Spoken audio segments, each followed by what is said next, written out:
presented Dharmatma Records.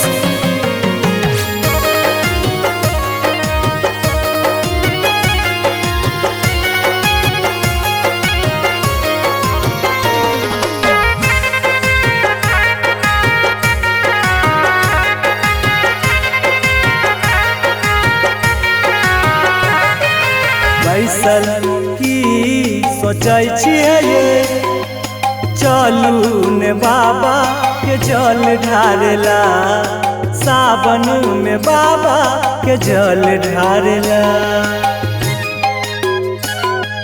बैसल की सोचै छियै चलू ने बाबा के जल ढारेला, सावन में बाबा के जल ढारेला। कृपा महादेव के जग में महान छै, तकथिन जब बाबा त जीवन सकार छै। जतरा जल्दी बना कऽ देवघर नगरिया जे राह देखैया, देवघर नगरिया जे राह देखैया। बैसल की सोचै छियै चलू ने बाबा के जल ढारेला, सावन में बाबा के जल ढारेला। कृपा महादेव के जग में महान छै, तकथिन जब बाबा त जीवन सकार छै। जतरा जल्दी बना कऽ देवघर नगरिया जे राह देखैया, सावन में बाबा के जल ढारेला।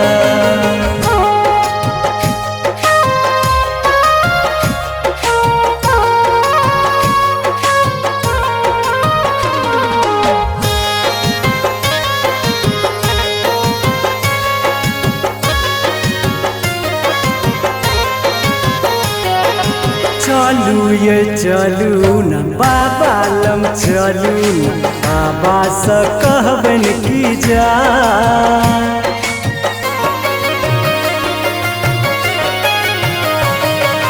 चलू ये चलू न बाबा लम चलू न, बाबा से कहबन की जा।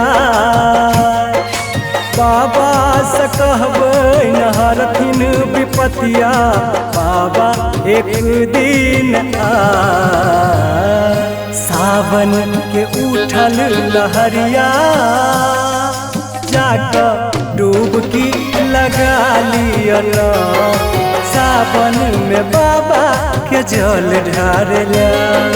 बैसल की सोचै छियै चलू ने बाबा के गाम घूमला, सावन में बाबा के जल ढारेला।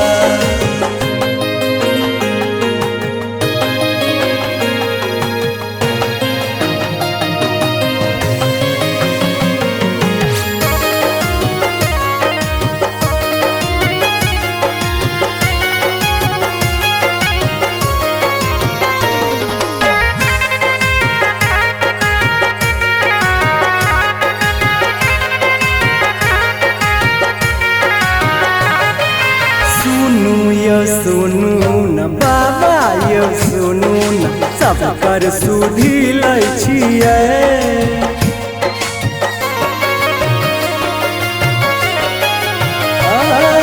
सुनू यो सुनू न बाबा यो सुनू न, सब कर सुधी लै छियै। हमरो पर बाबा फेरियौ नजरिया, एक बेरी हेर जइयो ना। सूतल भागिया जे एकरा कने जगा दियो ना, चलू ने बाबा के जल ढारेला। बैसल की सोचै छियै चलू ने बाबा के गाम घूमला, सावन में बाबा के जल ढारेला।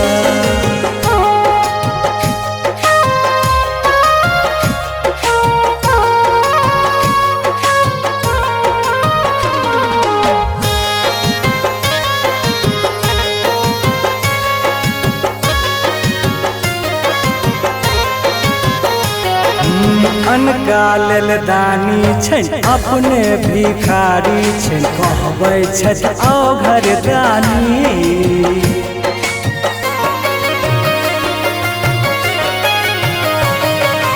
अनका लेल दानी छन अपने भिखारी छन कहबै छथि औघर दानी अहूँ के अर्जी सुनि ले बाबा सुमिरन करू दिन रात सरवन के अर्जी यो बाबा सुन का हमरो उद्धार करू ना आबै छी बाबा यो जल ढार ले पैसल की सोचै छी हे चलू ने बाबा के जल ढारला सावन में बाबा के जल ढारला।